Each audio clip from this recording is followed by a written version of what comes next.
We begin today the Gemara on Daf Kuf Beis Amud Beis, 9 lines up from the bottom of the Amud. Boy minei mit Rabbi Yanai.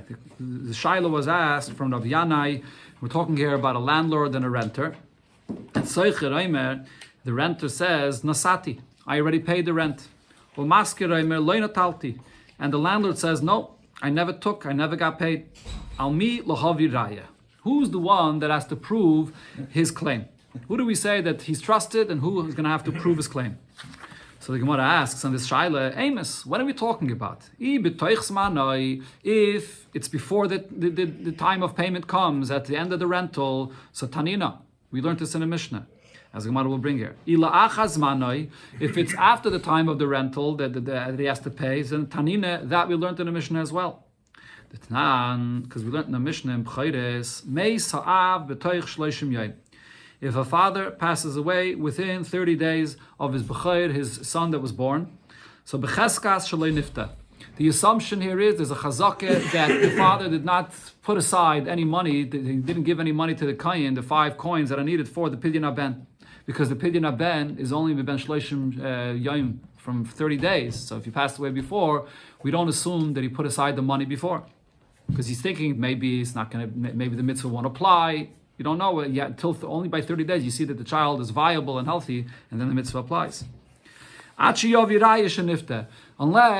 the araya could be brought by any of the neighbors, anybody that saw that the father actually gave the money before, the assumption is the money was not given yet. But if the father passes away later on, after the 30 days, then b'cheskas shenifta. Over here, the chazaka, the assumption is that the father already did the mitzvah of pidyon haben with the son. Unless somebody comes and says that that's not the case, that he was not revealed. He was not redeemed, that is. Rashi points out that the Mishnah there uses the lashon achi yomruloi. It's not talking about any individual kain that's demanding the money for pidyon haben, because no individual kain can demand this money. But the point is, neighbors, whoever it is, comes and says that he was not redeemed yet, and then you're going to have to find the kain to redeem, or the person has to redeem himself. Okay, so the question is, we should say the same thing over here. But before the end of the rental, we assume that it was not paid yet, and afterwards, we assume it was paid. And since the Gemara, this was not needed only in the following case. The Shaila was asked, if it's on the actual day, the last day of the rental, then he has to pay on that, on the day of the payment. And now it comes in the afternoon, and the landlord asks the renter for the money. And the renter claims, I paid you in the morning already. So the shaila is, mi avid inish the pare b'yayme the mishlam zimnei oilai. Is it the nature of a person to pay on that day right away in the morning, or no, he waits until later in the evening till the end of the day to pay? So could we trust him? Who do we trust over here? Do we trust the renter that he actually paid already in the morning or not? So that was a shaila they asked Rabbi Yanai. So Amalahu Rabbi Yechanan, on this Rabbi Yechanan answered to Nisua. This we also learned. Mishnah says, Sochir b'dizmanoi nish bavanoitel. When it comes to a person, a worker that claims that the one that hired him, he did work for him, he says, you never paid me. And the employer says, no, I did pay you already. So usually what's the halach in such a case? So the employer should be the one that should swear to say that he paid, and you'd be pater. Usually anytime you have an argument between two people regarding money, and there's a person that's a kaifer, a koil, he claims, no, I don't owe you anything, so you're pater. But Chachamim instituted a shvuas heses that you swear to pati yourself. In this case, though, the Chachamim instituted that the sacher, which is the worker that claims that you owe me money, he can swear and collect and neitel and collect the money. Why is that? This is unusual, but that you don't swear and collect money. The reason is because sacher hu derabbanan shvuah by this worker, the Rabbanan placed the shvuah upon him that he can swear for his claim and collect the money. And the reason is mishum de balabayis tared b'payalo, because the employer has more than one worker, so he's busy with different workers, and he may it's very easy for him to make a mistake. He thinks he paid one worker and really he paid another worker. So therefore, we don't trust him. The sacher, the worker, we trust him more, and therefore we say his claim is trusted, and he swears and can collect the money.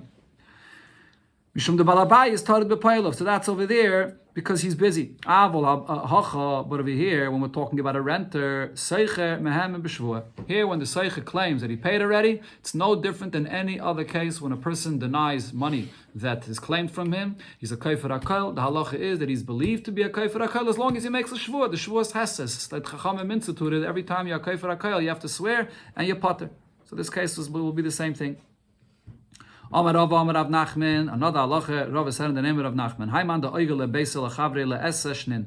A person rented a house to his friend for 10 years. Because of l'shtara. And he writes a shtar, and it says in the shtar that this is a rental for 10 years. And now what happens is, va'amalei, now the landlord tells the renter, Nikitas chamishnin. You already have this house, you've already been living here for 5 years. It doesn't say in the shtar, they forgot to write the date of when the rental starts. So now, whatever time period passed, and the landlord claims that you were living here already for 5 years. Mehemen. The landlord is believed to say this. That's even if the renter says, no, I wasn't here for 5 years. I was only here for 3 years. I have another 7 years to go. We believe the landlord. Rav Achim asks Ravin on this. Why? So if you're believing over here the landlord about this, so elamayata, if that's the case, let's apply the same thing by a loan. If someone lends someone 100 zuz and it's written in a document, and the malve, the lender has a document that says you owe me $100, and the borrower says I already paid you half, but the lender has a shtar that says in it that he owes him 100. Are you going to say here as well that the borrower is just believed to say without any proof that he already paid half? If you're telling me regarding the landlord that he's just believed to say without any proof that you already lived there for 5 years and I already gave you half of what this document says that I owe you for 10 years in this house, so say the same thing regarding any loan. A borrower is believed to say that I already paid you half. Amalei. Yeah, right. But it's not. It's over here though. He has a shtar. Usually by Bava Metzia you have to swear because there's no shtar. Here the question is, the malva has a shtar in his hands that says you still owe me $100. The shtar is aiding with a shtar. You don't make a shvur because he has a clear proof that you still owe me $100. So, but over here you're saying that you even believe to say this against the shtar. So why is that? Amalei. So Ravina answered him, this shtar by a loan and the shtar by a rental is different. How could you compare them? Hasam shtar l'gavainakoi. Why do you write this document? You write this document in order for the lender to keep it, to have it as proof, to collect the loan. So if it is true that the borrower paid him already half, you should have written a note on this document that he leaves in the hands of the lender that it half paid. Or he could rip this shtar, or he could keep that shtar actually and just write him a receipt that he already paid half. So the borrower should have a receipt in his hands. So that's over there. The point of that shtar is for the lender to have that shtar in his hands to collect the loan. But over here, by the shtar of this rental that the renter actually holds in his hands. So over here, the landlord says to him, the only reason I wrote you this shtar, the shtar itself is not being written as a proof that I still owe you the 10 years to live in it. The only reason I wrote it to you, he didn't even write the date when the rental began. He's not writing it in order for him to use it as a proof that I still have 10 years, because then he could always say I still have 10 years. He didn't write the date in it for a reason. But the only reason he wrote the shtar is in order that you shouldn't one day come and claim, I bought this house, it's mine. So therefore you have the shtar that says that it's just a rental. But to use it to come and say that you have more time than what I'm claiming, that you can't. The landlord is going to be believed to say that he lived there already for 5 years. This is Rashi's pshat in the Gemara. It's not so pashut to understand this pshat. One of the questions that Rishonim ask on this is, but who's the one that's holding on to this shtar? It's the renter that's holding on to it. That's what it seems like over here in pshat of the Gemara. If that's the case, if the whole point of the shtar is for the landlord to always have a proof that he didn't buy it, but he just rented it, he can take that shtar and burn it or throw it away, and still claim that he just bought it. Yeah, the landlord should be the one holding on to the shtar. What do you accomplish by writing the shtar and giving it into the hands of the renter? That's one of the questions here on this pshat. It's not. Taisus over here has a whole different pshat, completely different here in the Gemara. But this is Rashi's pshat in the Gemara. Omar Rav Nachman, another halacha. Rav Nachman said, "Shoyel Adam betuvoy la'olam." A person can borrow, and the agreement of what he borrows is he says that as long as this item that I'm borrowing is in good condition, I can always borrow it, I can always use it. Which means that, let's say he's borrowing a tool, even if he returns the tool to the owner, but at any point he can take it back because they made an agreement that he's borrowing it as long as it's in a good condition, he could always go and take it back. You have to make a kinyan for this, a kind of a kinyan of chalipin, that it should be a clear agreement that I could always come and take it. I could always come into your garage and take this tool to use.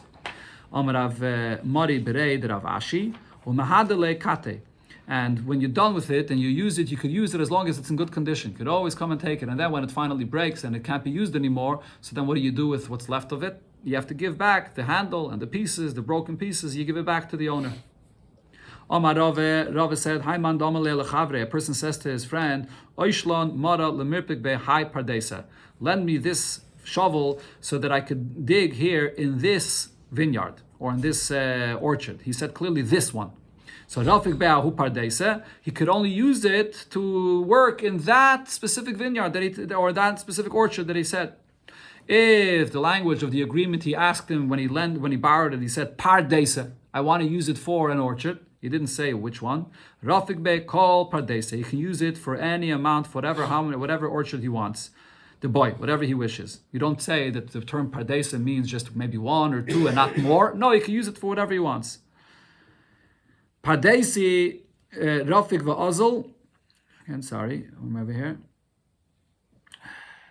Hi, man. Pardesa Rafik Be call Pardesa the boy. Pardesa Rafik va'azal kol pardesa de islay o mahadale kate. Am I missing something over here? No, one's a single one, one's a double plural. Huh? One. The first one is single. No, 1 second. Hi, he said hi pardesa, so he can dig with it only that pardesa. If he says just pardesa, Rafik be kol pardesa the boy. Pardesa Rafik va'azal kol pardesi de islay o mahadale kate. I'm missing something over here. No, he tells them that the first one he tells them that this one. The next one he tells them one. And the last one he's telling him doing all. Pardesi. Oh, okay, sorry. Okay, that's the part over here. Pardesi. If he says to him Aloshan Rabim that he wants to be able to dig with it all pardesim, he uses a plural term. Rafik va'azal kol pardesi de islay mahadale kate. So then he can use it for any pardes. And without, then he can return it to him. So the previous case, when it said pardesa, and he didn't spell out which pardes, over there, he could only use one.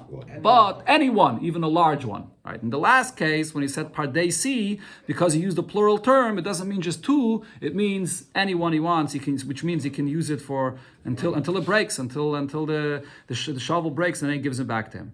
Okay, those are the three things here.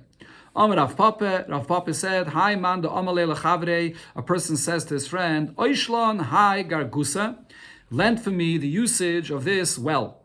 V'nafla, and the well collapsed and you can't take out water from it anymore.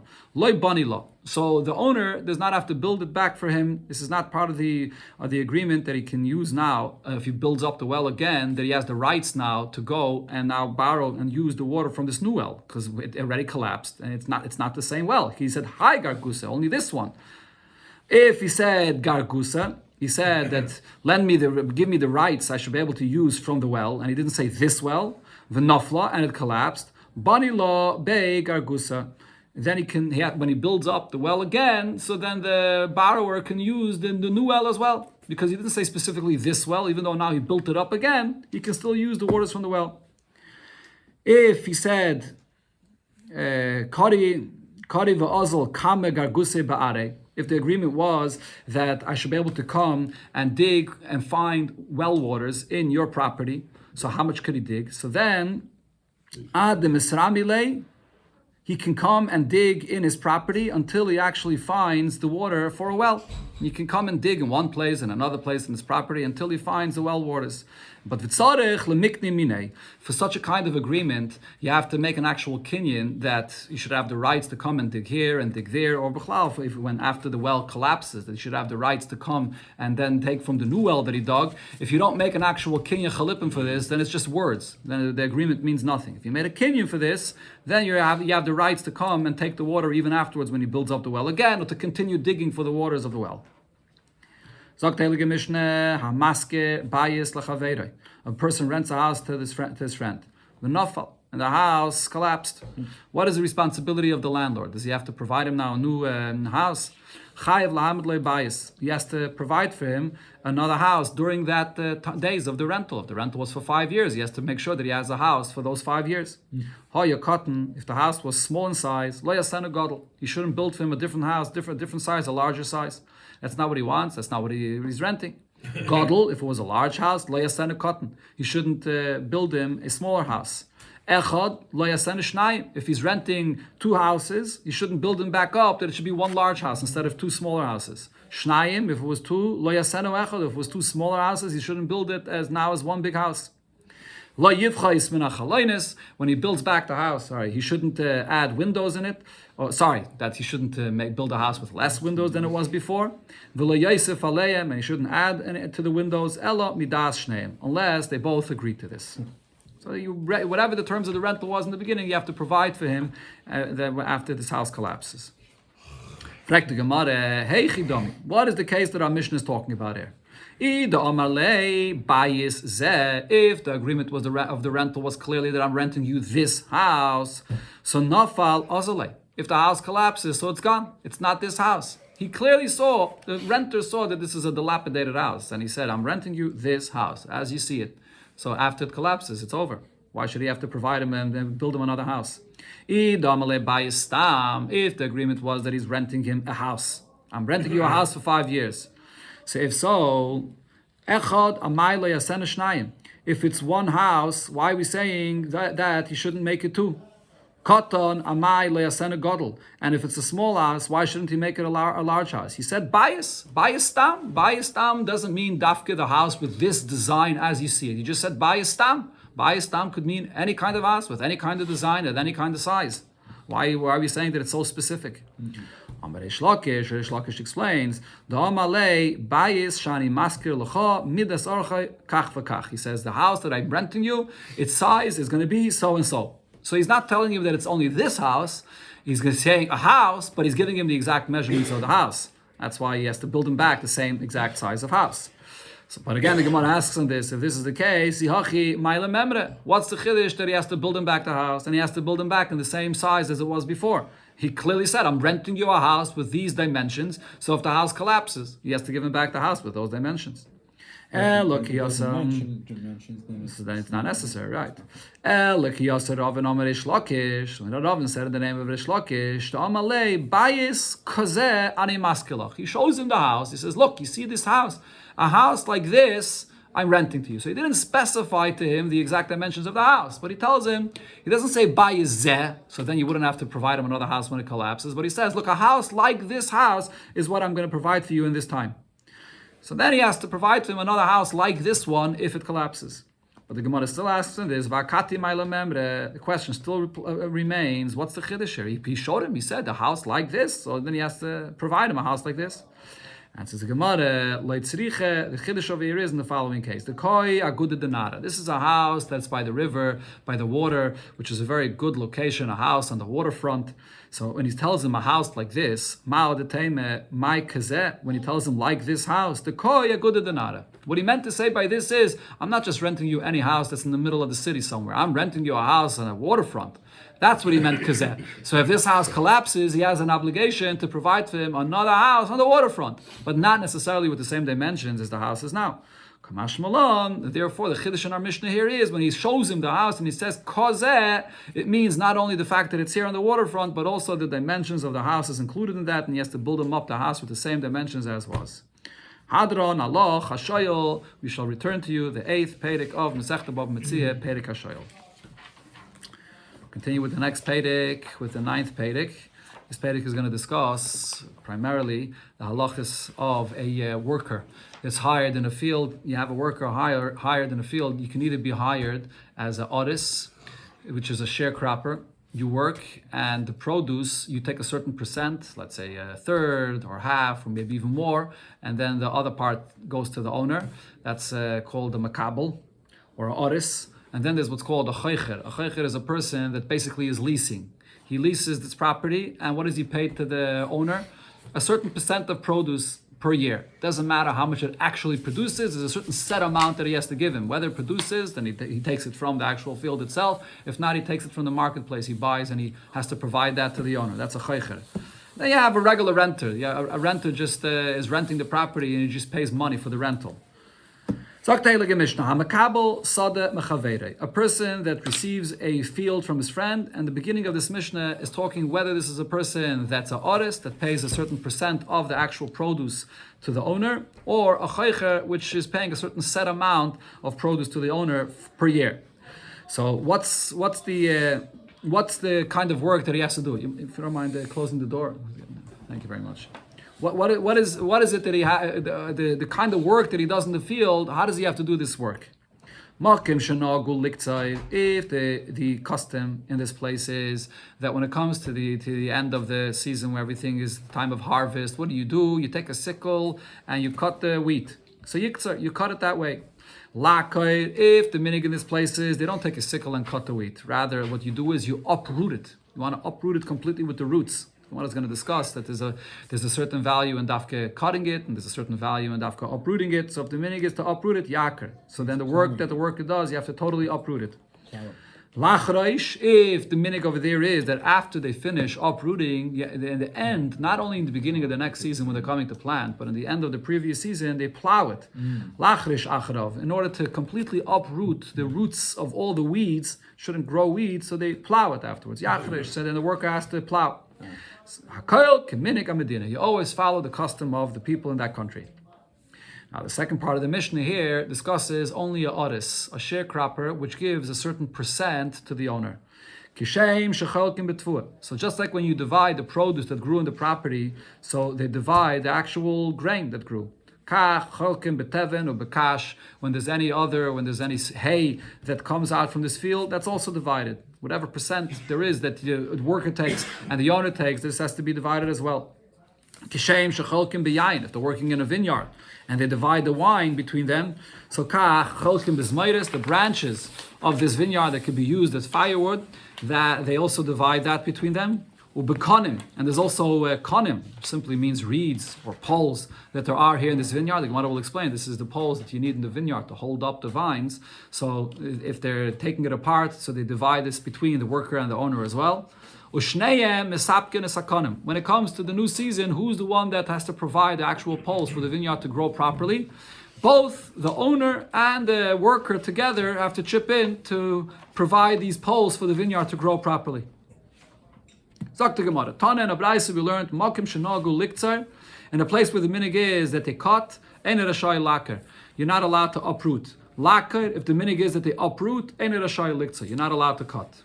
Ushneya Ma'akvim Zeh al Zeh. Both the worker, the owner, they're allowed to prevent one from the other to do differently than what the minig there is. And the Gemara explains why. What's the difference? Why is it such a big difference if you're just cutting or if you're uprooting? Liktzayir, ein rashai lakayir, if the minig is just a cut. So the worker says, I want to uproot it. The owner could tell him, I don't allow you to uproot. Why?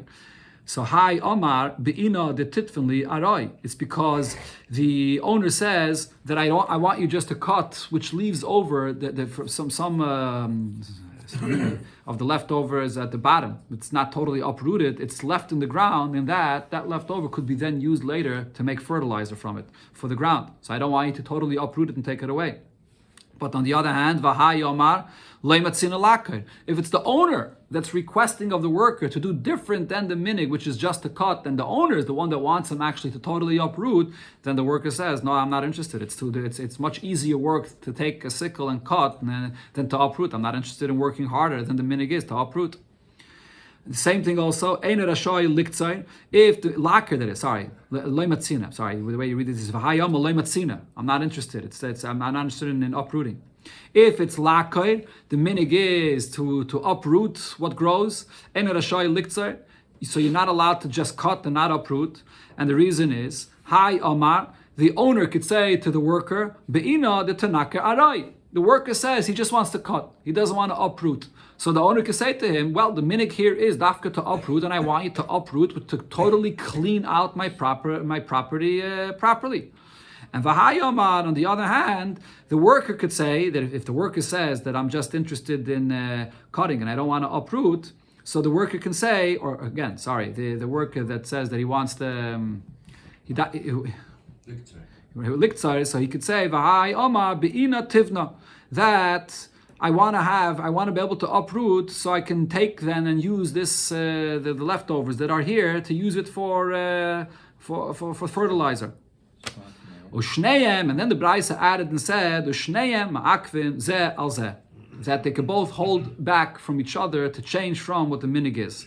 Solomally, why is the Braisa adding this line? That they could both hold each other back. As I already said before, that if it's a minig of liktzar and lakar, that you have to follow the minig.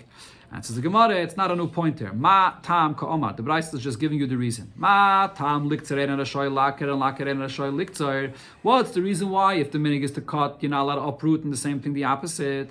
Mishom the shnei makvim zelzeh, because they both could hold each other back of changing from what the minig is.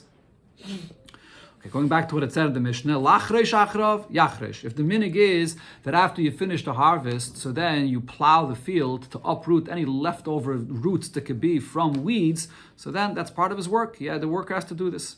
In fact, the Gemara Pshita, it's obvious. If that's the minig, that's part of the you complete the job for the season. Why shouldn't you have to do it?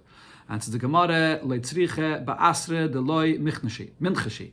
This is in a place where it's not the minig and it's not part of his work to weed the property during the whole season. And this person went and was pulling out all the weeds during the time when it was growing. So now I would think that now the worker can come and say, Malay tells the owner, the reason why I was weeding the property during the whole season when it was growing, so now I shouldn't have to then later, when the harvest is done, to come and plow the whole property to uproot the weeds. So that's why I was weeding it the whole time. Kamash Malan, that's what the Mishnah here is telling us, the Ibayla Lefrushale. If you were doing this, you had to let the owner know that I'm doing this for the reason because I'm not planning on later doing like the minig is to plow. If you didn't let him know this, so then you will have the obligation to do like the minig later to go and plow the property. Then the Mishnah said, Hakoil keminig amedina. You always follow the minig amedina. Hakoil lasuyemai. This expression of the Mishnah, when it says Hakoil, what more is it coming to add than we didn't learn in the Mishnah? Says the Gemara Lasuya Tanir Rabbanon, it's coming to add what we learned in the Braisa. Mokem shenogu lahaskir ilonis lagabe karka maskirin. If you have a property which grows grain in it, but in the property there also happens to be 2 or 3 trees there that are growing fruits. If the minig is that the worker that gets a share in the produce of the property in the field, so the minig there is that if there's trees there, he also gets a share in the fruits of the trees. So then he gets from those fruits as well. Even though for the fruits of the tree he's not doing any work. The fruits just grow every season, they come back. If the minig is that you don't get the fruits of the tree in this property, you're not even working for the fruits of this tree, so then you don't get it. So this is what our Mishnah is adding as well, regarding this situation with the trees, whether he gets the fruits of the trees or not. But now the Gemara explains here, what's the chiddush in this? The Braisa said, if it's a place that the minig is, that the worker gets not only from what the work he did with the grain, but he also gets from the fruits of the trees, so he gets it. Pshita, obviously, this is the minig. And says the Gemara, the chiddush here is, the kula alma yavi betilsa. Everybody, the deal usually is that the worker gets 2/3 of the produce, and 1/3 of the produce goes to the owner. Over here, in this case, he's giving to the owner only 1/4 of the produce in the field. So now the Taimeh, I would think the Amar Lei, that the owner says to the worker, "Hi the batzrilach." The reason why I allowed you to give me less, only 1/4 from what grows in the field, so that that's clear that you shouldn't be getting from the fruits of the tree. Usually, the minig in this place is that if you work on a property that happens to be trees growing there as well, you get from the trees. But you're giving me less % of the produce of the field, so the understanding should be that the fruits is going to be all mine, the owners. Mashmalan, therefore the Mishnah here is saying that no, we still follow the minig. The Ibayla Lefrushale. If your intention by getting less of the produce of the field was that he should get all the fruits, you should have spelled that out clearly. If you didn't, then we stick to the minig that he does get his share in the fruits of the tree. The Mishnah then said the opposite. Mokim shenogu shelo la'askir e maskirin. Or the Braisa says that in a place where the minig is that the worker does not get his share in the fruits of the tree, so then he doesn't get from the fruits of the tree. So again, the Gemara asks, Pshita, it's obvious, this is the minig. Answers the Gemara, loy tzriche, the case of here is, and the opposite of what we said before. The kulam and bekabli beriva. Usually the minig is that you pay the owner, what percent does he get from the produce? He gets a quarter. And the worker gets 3/4 of the produce. Va'azaliyo v'kibla betilsa. Here, this worker was ready to work in this field, and he's going to get only 2/3, and the owner's going to get more. The owner's going to get 1/3. Somehow, so I would think to say, why is the worker ready to pay the owner more than usual? Amalei, the worker says to the owner, the reason why I'm giving you more percent of the produce, adaite the obviously be ilanis. The understanding is that I'm going to get a share in the fruits, even though the meaning in this place is that people do not get the fruits if they work. But over here, I give you extra percent of the produce I should get from the fruits. So therefore, the Braisa says, no, we still stick to the meaning unless you spell it out clearly. The Mishnah said, "Kishem shecholkim betvuah, kach cholkim beteven ubekash." Just like you divide the grain, the percent that goes to the worker, the percent that goes to the owner. If there's also other things that come from the field, you have the hay that you can take from the field. That is also divided between the owner and the worker. Rav Yosef said about what it says in this Mishnah, but beBavel nihigi delo yivi tivna larise. In Bavel, the minig was that any hay that comes out of the field, the worker does not get any share in this. Not like what it said in our Mishnah. Our Mishnah is talking about in a stam case where there's no minig, but in a case where there's a minig, like in Bavel, the minig there was that it did not give the hay to the worker. What's the relevance of this? If in Bavel there is a person that does give his worker a share in the hay, that's because he has a good eye, he's generous. But we don't learn from him. Other people are not obligated to do the same. That's not the minig in Bavel. Rav Yosef says, and here the Gemara will discuss the halachas regarding there's different things that you have to have in order to be able to do the work in the field. So who is the one that has to provide for those things that you need to be able to do the work? So first the Gemara talks about what you have to have around the field as a protection, so that the animals or people shouldn't come into the field. So they used to create sort of a mound around the field for people not to come in. Buchre. So this mound that you create, this elevated ground around the field, that's what's called buchre. And then v'tafsa. V'tafsa is, after a while, this elevated surface around the field, it goes down a little bit. So you have to now bring more sand and add more. And v'arkafta. And then when more time passes, it goes down again, and you have to add more earth to keep it in its height to protect the field. And another thing, v'koni the chizra, the reeds that are used to put into the ground around the field, that will be the base for a fence. And then on these reeds, you put thorns across in order to create a fence. So all these things, the balabayas, this is on the owner. He's the one that has to provide for all of this. But v'chizre gufe, the actual thorns that are placed on these reeds to create this fence, darisa. That's the work of the owner, of the worker that is, and he has to provide this. Klala de Milsa. The rule here is as follows: Kol ikir balma de balabayas. The main guarding of the field, the basic and main protection of the field, as mentioned, when you create this high surface around the field, or the reeds that you put around the field as a guard, as a fence around the field, that the balabas has to provide. Nitirusi yiserte, additional added protection for the produce in the field not to be attacked, and in this case, it's by adding these thorns that animals shouldn't come in. That's on the worker himself that he has to do this. Rav Yosef also said, Mara, the shovel, Uzvila, the fertilizer, Vidavla, and the pail, or Vidavla is the pail that's used to, and also Vizarnuka. It's also a larger pail, a bigger barrel that's used to fill water, to come and water the field, the balabayas. All of these things the balabas has to provide. Arise avid be'ya'iri. But the worker himself, part of his work in the field is to actually make the canals of the water. He has to dig and make those canals that the water should come and flow through into the field. Then the Mishnah said, Kishem shecholkim v'yayin kacholkim v'zmoiris u'bekonim. They split the wine that comes out of this vineyard. So they also split the branches of the vineyard and also the reeds. So the Gemara in the beginning doesn't understand what kind of reeds are we talking about here. What are these reeds doing in a vineyard? Amri de Rabbi Yanai, so Rabbi Yana explained, we're not talking about reeds that are growing in a vineyard. Rather, we're talking about konama muchlakim. These are reeds that are already peeled off. They're reeds that are prepared, shebema midim esakfanim, that they're put into the ground, that the vineyards grow on these reeds, on these sort of these poles that the vineyards grow on it. Then the Mishnah said, they both have to participate in providing these poles, these reeds here. Lamali, why is the Mishnah adding this? Isn't it simple to understand? If it says afterwards that when they're done, they split it between them, obviously the reason they split it is because they both provided it. So the Gemara says, that's what our Mishnah is saying. Ma tam ka'amar. The Mishnah here is coming and giving the reason.